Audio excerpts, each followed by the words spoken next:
उस शिक्षा पर बोलने का अवसर दिया, इसको ठीक करना, इसके लिए मैं आपका आभारी हूँ। और ये बात सही है, ये विद्यार्थी सुराही नहीं जिसे भरा जाए, विद्यार्थी चिराग है जिसे रोशन किया जाए। हर सरकार चाहती है कि बच्चों में अच्छी गुणवत्ता हो और गुणवत्ता की शिक्षा उनको मिले। इसके लिए सरकार की एक इच्छा शक्ति होनी चाहिए। कागजों को हाथ में लेके पढ़ो तो अच्छा है, इसको स्टैंड मत बनाओ। कोई भी, ये केवल इनके लिए नहीं है, ये सभी के लिए है। अभी यही काम आ रहा है।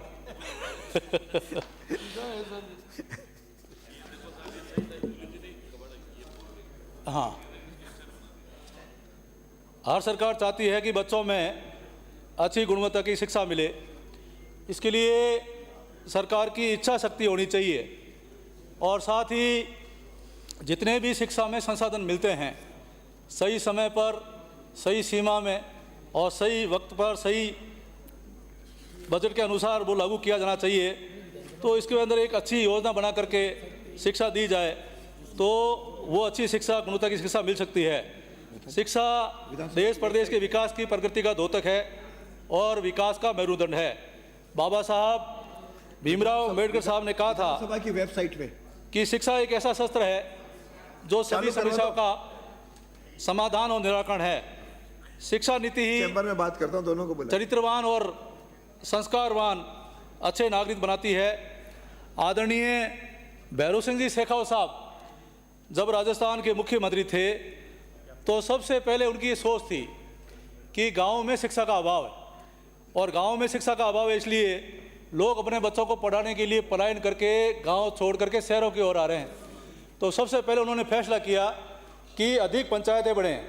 तो सबसे पहले उन्होंने नई ग्राम पंचायतें बढ़ाई और पंचायत मुख्यालय को डामर सड़क से जोड़ा। और उस समय प्राइमरी स्कूल हुआ करती थी। तो सबसे पहले एक ही फैसला उन्होंने लिया कि प्रत्येक पंचायत मुख्यालय पर 8वीं तक की शिक्षा होनी चाहिए। तो एक ही आदेश के अंदर सभी पंचायत मुख्यालय पर उच्च प्राथमिक विद्यालय खोले गए। उसके बाद में 2003 में आदरणीय वसुंधरा जी जब सरकार आई तो उन्होंने भी फैसला किया कि ग्रामीण क्षेत्र में पंचायतें अधिक खुलनी चाहिए। उस समय पंचायतें बनाई गई और उस समय ये स्कूलें 5वीं थी, अधिकतर 8वीं थी।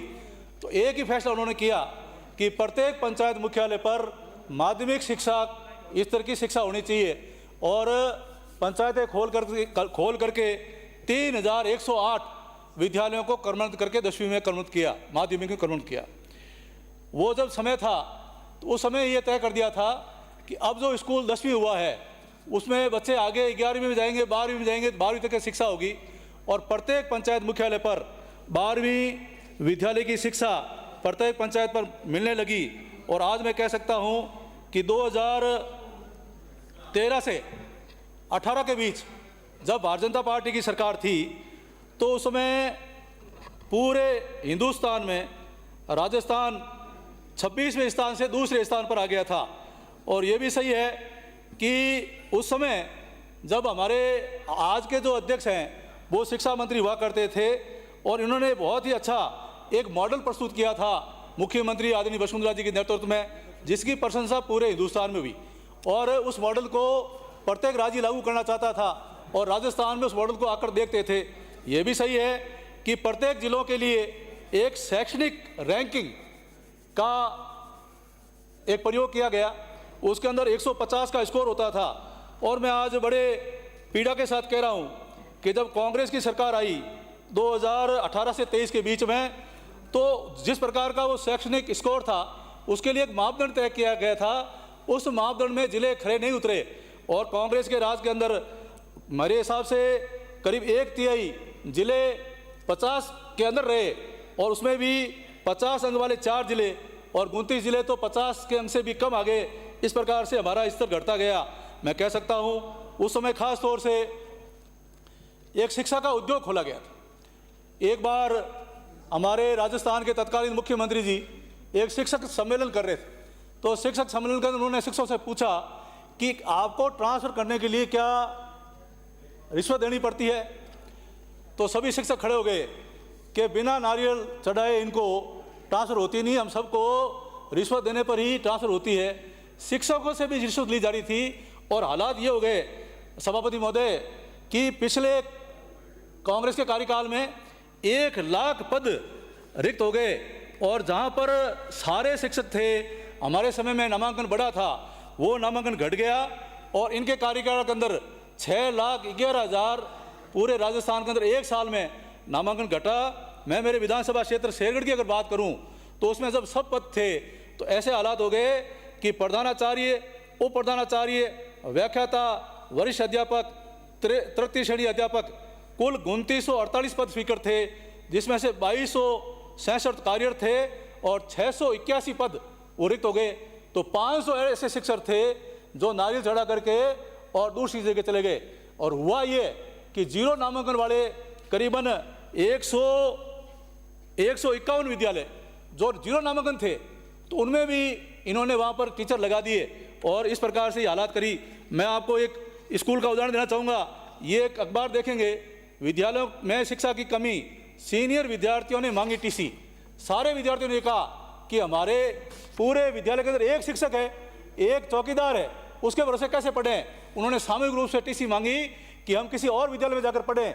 ये हालात कर दिए। मैं कह सकता हूँ जब राजस्थान में भारतीय जनता पार्टी की सरकार थी तो प्राइवेट विद्यालयों में नामांकन घटे और सरकारी विद्यालयों पर आम जनता को, अभिभावकों को विश्वास हुआ कि हमको शिक्षित जो टीचर मिले हैं सरकारी विद्यालय में पढ़ाना चाहिए, जिससे नामांकन उसमें बढ़ा था और इनके समय में नामांकन घटा। मैं आज कह सकता हूँ कि आप देखिए इस कांग्रेस सरकार के समय बड़े 2 घोटाले हुए। मंत्री महोदय यहाँ नहीं हैं, लेकिन कह सकता हूँ कि मदरसा जो स्कूल्स हैं उनमें 1 लाख बच्चे पढ़ते थे और 2 लाख बच्चों के लिए ड्रेसें खरीदी गई। अब वो 1 लाख ड्रेसें कहाँ गबन हुई, कैसे हुई। मैं मंत्री महोदय से निवेदन करना चाहता हूँ कि ऐसे जो 1 लाख ही बच्चे थे और उनके लिए 2 लाख ड्रेस खरीद ली, तो उसकी जांच विषय अब सरकार में आपको करानी चाहिए। वैसे ही मिड डे मील था, तो मिड डे मील के अंदर जो दाल 50 रुपये किलो मिलती थी वो 75 रुपये में किलो में खरीदी गई। तो जितने सारे आइटम थे वो उन आइटमों में पैसा बढ़ा करके मिड डे मील की सामग्री खरीदी गई। मिड डे मील में जो घोटाला हुआ है उसकी भी निश्चित रूप से जांच कराई जानी चाहिए। ये मेरा खास तौर से आपसे निवेदन रहेगा। अब ये पिछले 5 साल के अंदर कोई विशेष ध्यान दिया नहीं, इसलिए पाठ्यक्रम पूरा हुआ नहीं। और जब पाठ्यक्रम पूरा नहीं होगा तो बच्चे पूरा शिक्षण कार्य नहीं कर पाएंगे, पढ़ नहीं पाएंगे। तो वो जब परीक्षा होगी तो पास हो जाएंगे, लेकिन मेरिट पे पास नहीं होंगे, अच्छी क्वालिटी की शिक्षा नहीं मिलेगी, क्वालिटी की पास नहीं होंगे। तो आप देखेंगे कार्य दिवस जो होते हैं वो 180 दिन होते हैं और 180 दिन पढ़ाया जाना चाहिए, लेकिन कांग्रेस के राज में 130 दिन ही सभापति महोदय पढ़ाया जाता था। और शनिवार को तो नो बैग डे, शनिवार को कोई बैग नहीं लाएगा और ऐसे ही आएगा। तो इस प्रकार से कार्य दिवस पूरे नहीं हुए, समय पर नहीं हुआ और नामांकन घटा। अब इन्होंने कहा कि अंग्रेजी माध्यम पढ़ाएंगे और अंग्रेजी माध्यम पढ़ाने के लिए आनंद फानन में अंग्रेजी महात्मा गांधी जी के नाम से अंग्रेजी माध्यम विद्यालय खोला, जबकि राष्ट्रपिता महात्मा गांधी जी का अंग्रेजी से कोई सरोकार नहीं था। वो तो 100 भाषा, हिंदी भाषा को पसंद करते थे और उनके नाम से खोल करके स्थिति ये कर दी कि मतलब जो सेशन चलता था उसके बीच में 436 उसके खोल दी। अब उन्होंने न तो कोई कार्य योजना बनाई, न कोई व्यवस्था करी और तय ये किया कि जो पंचायत मुख्यालय पर हिंदी माध्यम का 12वीं स्कूल है, उस माध्यमिक विद्यालय है, वहाँ पर 6ठी क्लास से अंग्रेजी माध्यम के बच्चों को एडमिशन देंगे। जब प्राइमरी से बच्चा 6ठी तक पढ़ा ही नहीं तो वो 6ठी से अंग्रेजी कैसे पढ़ेगा, उसको भी किया। सभापति महोदय, मैं निवेदन करना चाहता हूँ, हमारी केंद्र सरकार की तरफ से एक स्वामी विवेकानंद मॉडल स्कूल खोला गया, मॉडल विद्यालय खोला गया।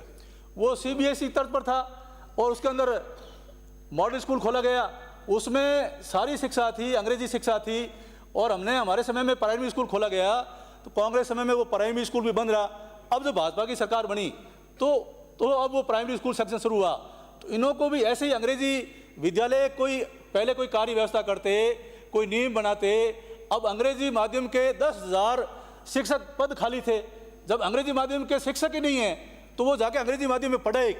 तो पहले वो पद, सबसे पहले तो हमने यहाँ पर जब हमारी भारतीय जनता पार्टी की सरकार थी उस समय जो गांव के अंदर प्राइमरी स्कूल थी उसको मर्ज किया था और मर्ज करके छोटी छोटी जो स्कूल के पास थी कि वो सब सीनियर में आ जाए और हमें अच्छे अध्यापक मिल जाए, उससे व्यवस्थाएं ठीक हुई। यहाँ पर उस समय के प्रदेश अध्यक्ष भी थे, विधानसभा हम थे, खूब बोले, खूब नारे लगाए कि इन्होंने है जो 20,000 स्कूलें बंद कर दी, हमारी सरकार आएगी तो हम ये 20,000 स्कूलें खोलेंगे। लेकिन इनकी सरकार आई, स्कूलें तो खोली, लेकिन उन 20,000 स्कूलों को इन्होंने शुरू नहीं किया क्योंकि ज़रूरत नहीं थी। मैं सभापति कह सकता हूँ कि अगर इनको अंग्रेजी माध्यम खोलना था तो जो विद्यालय हमारे प्राइमरी सेक्शन बंद हुए थे, वो बिल्डिंगें बनी हुई थी, आप उसके अंदर अंग्रेजी माध्यम खोल सकते थे। तो हिंदी माध्यम के साथ में क्यों मजाक किया, अभिभावकों के साथ में, बच्चों के साथ में धोखा किया। और आज मैं कह सकता हूँ जहाँ पर 700-800 बच्चों का नामांकन था, आज वो 100-150 पे आ गया। ऐसे हालात इन्होंने कर दिए। और यही नहीं, 2022-23 में इन्होंने 3400 स्कूल खोले, जिसमें से 1625 स्कूल शुरू हुए। और 2023 के बजट में मुख्यमंत्री से घोषणा करा दी कि शहर में 1000 स्कूल खोलेंगे और ग्रामीण स्कूलों में भी 1000 अंग्रेजी माध्यम खोलेंगे, वो भी यहाँ खुले नहीं। इस प्रकार से ये अंग्रेजी का हुआ। मैं शिक्षा मंत्री से निवेदन करना चाहूँगा कि अंग्रेजी माध्यम खुले, हम इसके विरोध में नहीं हैं, लेकिन उसके लिए नई नीति बने, नियम बने, मापदंड बने, अलग से भूमि आवंटन हो, पद स्वीकृत हो, पदों पर भर्तियाँ की जाए और उसका अलग से बजट दे करके अलग व्यवस्था हो, न कि हिंदी माध्यम में से हो। जो हिंदी माध्यम को बंद करके अंग्रेजी माध्यम खोला है, या दूसरी पारी में खोल सकते थे, हिंदी माध्यम पढ़ाते। हम चाहते हैं कि जहाँ भी इस प्रकार से हिंदी माध्यम को बंद करके अंग्रेजी माध्यम खुले हैं, वो वापस हिंदी माध्यम होनी चाहिए और अंग्रेजी माध्यम की व्यवस्था सरकार हमारी अलग से करे। ये मैं खास तौर से निवेदन करना चाहूँगा।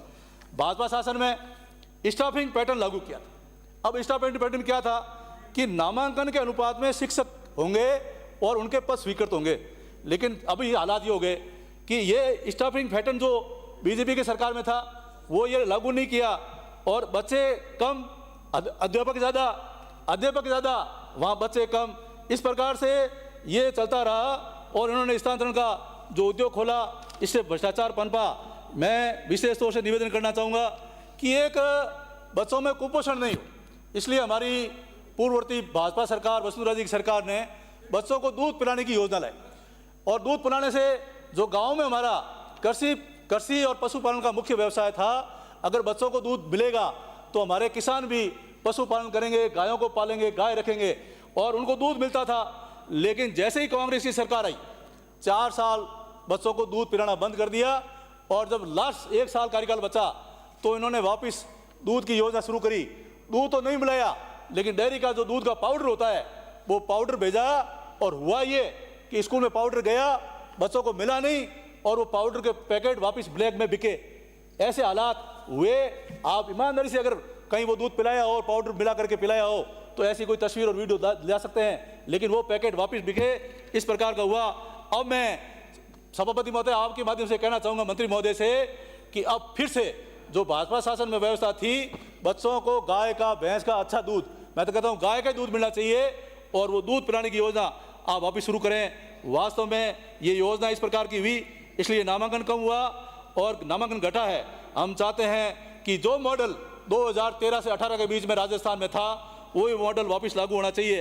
अब ट्रांसफर पॉलिसी के लिए हर सरकार आती है, कहती है हम ट्रांसफर पॉलिसी बनाएंगे, ये स्थानांतरण की नीति बनाएंगे। अब ये ट्रांसफर सारे हुए, प्रिंसिपल के हुए, प्रधानाध्यापक हुए, सेकंड ग्रेड हुए, फर्स्ट ग्रेड हुए, लेकिन थर्ड ग्रेड आज भी इंतजार कर, थर्ड ग्रेड के शिक्षक आज भी इंतजार कर रहे हैं। पिछली कांग्रेस के राज के अंदर भी इन्होंने ऑनलाइन आवेदन मांगे कि जो भी थर्ड ग्रेड शिक्षक ट्रांसफर करना चाहते हैं ऑनलाइन आवेदन करें। 85,000 आवेदन आए, लेकिन 85,000 में से एक भी ट्रांसफर हुआ नहीं और आज भी वो इंतजार कर रहे हैं। इसलिए हम सरकार से चाहते हैं कि सारे शिक्षकों को ट्रांसफर कर रहे हैं तो थर्ड ग्रेड के शिक्षकों ने आपका क्या बिगाड़ा है, उनके ट्रांसफर नीति लाएं, चाहे ऑनलाइन लें, जहाँ पर रिक्त है कोई ऐसा सिस्टम नियम बनाएं जिससे उनकी भी ट्रांसफर हो सके। ये मेरा खास तौर से आपसे निवेदन रहेगा। भाजपा शासन के समय स्कूलों के अंदर बच्चे जहाँ स्वस्थ शरीर होगा वहाँ स्वस्थ दिमाग होगा, इसलिए योग अभ्यास का एक पीरियड शुरू किया था। अब योग अभ्यास बीजेपी ने शुरू किया, इसलिए कांग्रेस ने उसको बंद कर दिया कि ये योग अभ्यास नहीं होगा। लेकिन मैं धन्यवाद देना चाहूँगा हमारे राजस्थान के यशस्वी मुख्यमंत्री आदरणीय भजन लाल जी को कि जैसा हमारे यशस्वी प्रधानमंत्री नरेंद्र मोदी जी ने पूरे विश्व के अंदर एक योग दिवस की शुरुआत करी है, जिसका अनुसरण पूरा विश्व कर रहा है और वो योग दिवस हमेशा 21 जून को मनाया जाता है। तो फिर से अब ये योग अभ्यास ही शुरू हुआ है और साथ साथ ही सभी जगह सूर्य नमस्कार शुरू हुआ है। तो ये बहुत ही अच्छा अनुकरणीय कार्य किया है। हम चाहेंगे कि जैसे सूर्य नमस्कार हुआ है वैसे ही हमारे ये हिंदुस्तान के अंदर हम चाहते हैं कि खास तौर से राजस्थान में महाभारत, गीता और रामायण को भी पढ़ाया जाना चाहिए। इसके साथ ही हमारे विद्यालयों के अंदर साफ सफाई के लिए, चौकीदार के लिए, रंग रोगन के लिए एक कंपोजिट स्कूल ग्रांट शुरू की थी, जो समय पर कांग्रेस के समय में वितरण नहीं हुआ और स्कूलों के हालात खराब है। हम चाहते हैं कि कंपोजिट स्कूल ग्रांट जो शुरू की थी उसको भी समय पर हो जाए। दूसरा मेरा निवेदन है कि विद्यालय जैसे मांग रहे हैं, कांग्रेस के समय में कर्मोन्नत करते गए, अब विद्यालय तो कर्मोन्नत कर दिए लेकिन पद स्वीकृत नहीं किए। अब कहीं पद स्वीकृत कर भी दिए तो पद भरे नहीं। इसलिए हम ये चाहते हैं कि इसकी एक नीति होनी चाहिए, इसका एक कैलेंडर होना चाहिए कि पूरे साल में कौन कौन से ग्रेड के शिक्षक कब रिटायरमेंट हो रहे हैं। रिटायरमेंट से 6 महीने पहले उनकी भर्तियों का कैलेंडर निकाला जाना चाहिए और जैसे ही पद रिक्त हो वो पद भरे जाने चाहिए, जिससे हमारे गाँव में अच्छी शिक्षा मिल सके और ये समय पर भर्ती हो सके। इसके लिए कैलेंडर और भर्तियाँ सुनिश्चित होनी चाहिए। अब ये रीट प्रकरण आप देखेंगे कि आरए से भी अगर ज़्यादा पढ़ाई किसी की है तो बीएड के छात्र की, उसको कहाँ से नर्सरी से लगा करके ग्रेजुएशन, फिर बीएड के बाद में उसको रीट करो, रीट के बाद में फिर परीक्षा दो, परीक्षा दे के फिर आओ, तो बच्चा वास्तव में पढ़ते पढ़ते कितना कुंठित होता है। और रीट का जब वो परीक्षा देता है तो ये पेपर माफिया लाखों रुपए लेकर के और वो पेपर ये लीक हो जाता है, जिससे अभिभावकों का सपना चकनाचूर होता है। और ये जितने भी प्राइवेट कोचिंग सेंटर चल रहे हैं, इनकी व्यवस्थाएं, इनका एडजस्टमेंट इनके साथ होता है। तो मैं ये चाहूँगा कि अभी जो रीट का एग्ज़ाम हुआ है इसमें ऐसा कोई प्रकरण नहीं आया और नहीं कोई लीक हुआ, बड़े ही पारदर्शिता से रीट पर परीक्षा हुई है। हम चाहेंगे कि प्राइवेट कोचिंग इंस्टीट्यूशन जितने भी बने हैं इनके लिए नियमावली बने और प्राइवेट कोचिंग सेंटरों में जो बच्चे परीक्षा समय पर दें, मेहनत करके दें, और जब पेपर लीक हो जाता है तो उनके सपने चकनाचूर होते हैं और वो सुसाइड करते हैं, वो सुसाइड नहीं करें, इसके लिए नई पॉलिसी बननी चाहिए। साथ ही हम ये चाहेंगे कि भाजपा के समय में पहली बार बहुत ही अच्छी तरीके से डीपीसी हुई थी और एक ऐसे शिक्षक जिनका 3 बार डीपीसी हो गई और पिछले 15 साल से डीपीसी नहीं थी, जिनको 5 साल में 3 बार डीपीसी मिली, तो ये भी समय सीमा होनी चाहिए और समय पर डीपीसी हो, जिससे गाँव में हमारा शिक्षक सही ढंग से पढ़ाए। हमारे भारतीय जनता पार्टी की सरकार में 40,000 प्रबोधकों को वरिष्ठ प्रबोधक बनाया था, उनको सेकंड ग्रेड के समान दर्जा होगा, लेकिन आज भी उनको ये दर्जा नहीं मिल रहा है। हम चाहते हैं कि उनको 9, 18, 27 का लाभ मिले। से विद्यालयों में हमारे प्रधानमंत्री जी कहते हैं कि व्यवसायिक मतलब मेकिंग होनी चाहिए, व्यवसाय बिजनेस मेकिंग शिक्षा होनी चाहिए। इसलिए व्यवसायिक शिक्षा, नैतिक शिक्षा और मातृभाषा में शिक्षा को बढ़ावा मिले, ये मेरा खास तौर से निवेदन रहेगा। अब पहले क्या था, विद्यालय 5वीं तक थे, 8वीं हुए, 10वीं हुए, 12वीं हो गए।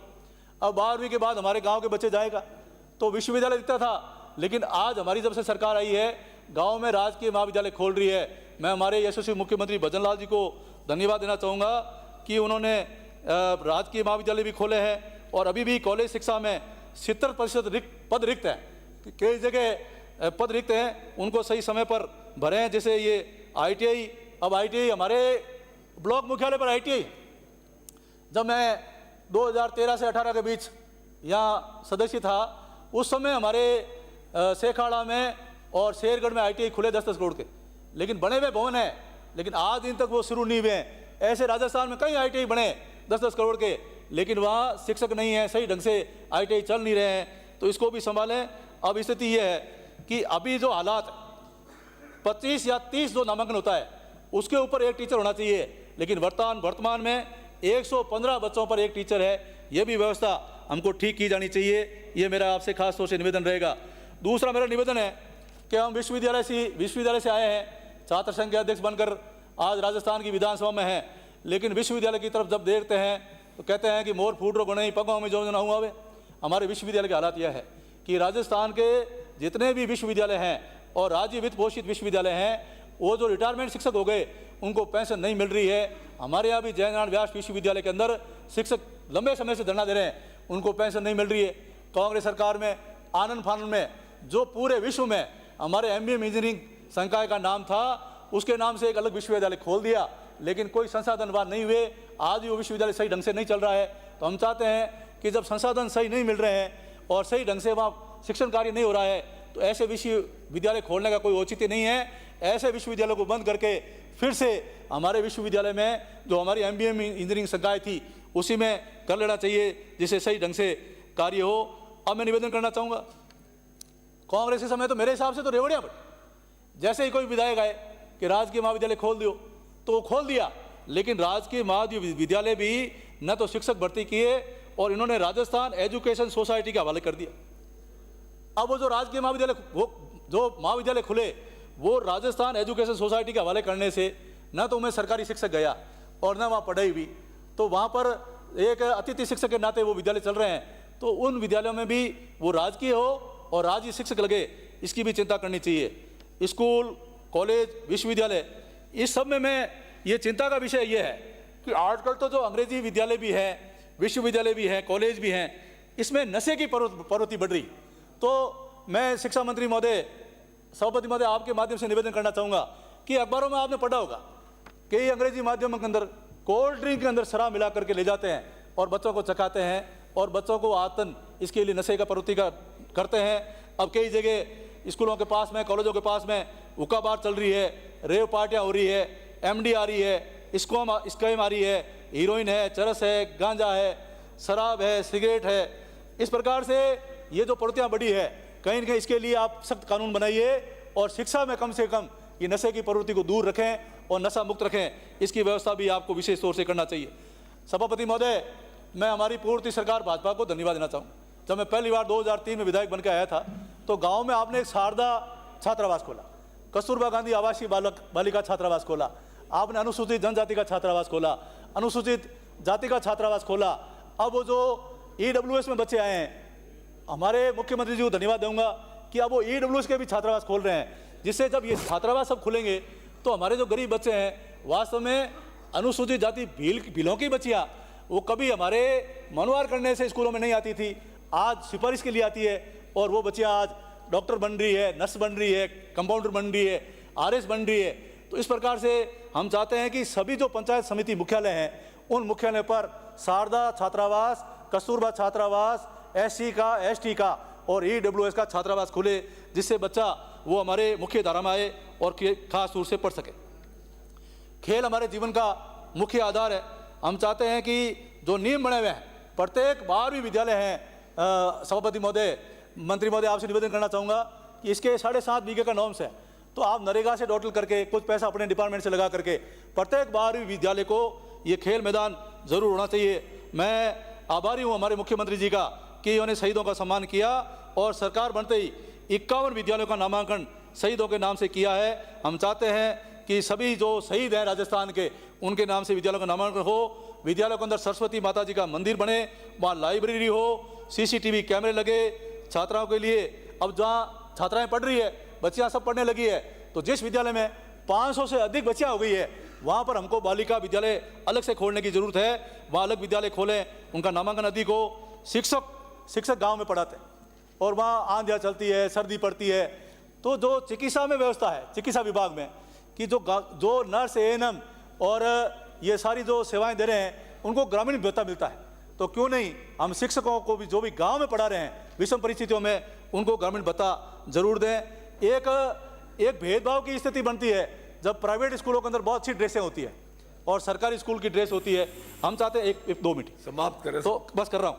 हम ये चाहते हैं कि पूरे राजस्थान में प्राइवेट और सरकारी स्कूलों का एक ही ड्रेस कोड दो, जिससे इनमें भेदभाव नहीं हो, सुलभ कॉम्प्लेक्स बने, सफाई हो, रंग रोगन हो। एक अपने यहाँ बहुत शानदार योजना हमारे प्रधानमंत्री ने शुरू करी, PM श्री योजना में आवश्यक संसाधन विकसित करने का सफल माध्यम बनी। योजना के तहत राज्य में संचालित 639 विद्यालयों में लगभग 3,15,000 विद्यार्थी शिक्षा ग्रहण कर रहे हैं। इन विद्यालयों में solar panel, rain water harvesting system, UT garden, विद्यार्थियों के शैक्षणिक भ्रमण एवं 21वीं शताब्दी की कौशल एवं संवैधानिक मूल्य के साथ साथ स्वास्थ्य, योग, खेल, व्यावसायिक शिक्षा, राष्ट्रीय आविष्कार अभियान, डिजिटल लाइब्रेरी और सामुदायिक गतिशीलता जैसी गतिविधियां संचालित की जा रही है। हम चाहते हैं मुख्य शिक्षा मंत्री जी, ऐसी योजना अगर सभी विद्यालयों में लागू हो तो ये बहुत ज़्यादा अच्छा काम होगा। सभी स्कूलों में डिजिटल क्लासरूम हो, मेघावी छात्रों को टैबलेट एवं लैपटॉप मिले। ग्रामीण क्षेत्रों में हमारी भजनलाल सरकार ने 57 राजकीय महाविद्यालय, ITI, कृषि महाविद्यालय, IT का आधुनिकीकरण, अब सैनिक स्कूल, PG तक की शिक्षा की व्यवस्था पॉलिटेक्निक कॉलेज, इंजीनियरिंग कॉलेज, खेल स्टेडियम, कन्या महाविद्यालय, मेरे यहाँ भी बालेश्वर में कन्या विद्यालय और चामू में राजकीय महाविद्यालय 2 दिए हैं, उनके लिए मैं उनका आभार व्यक्त करूँगा। भवन स्वीकृत किए हैं और ग्रामीण क्षेत्रों में शिक्षा को बढ़ावा दे रही है, इसके लिए मैं खास तौर से शिक्षा मंत्री जी का बहुत बहुत धन्यवाद देना चाहूँगा।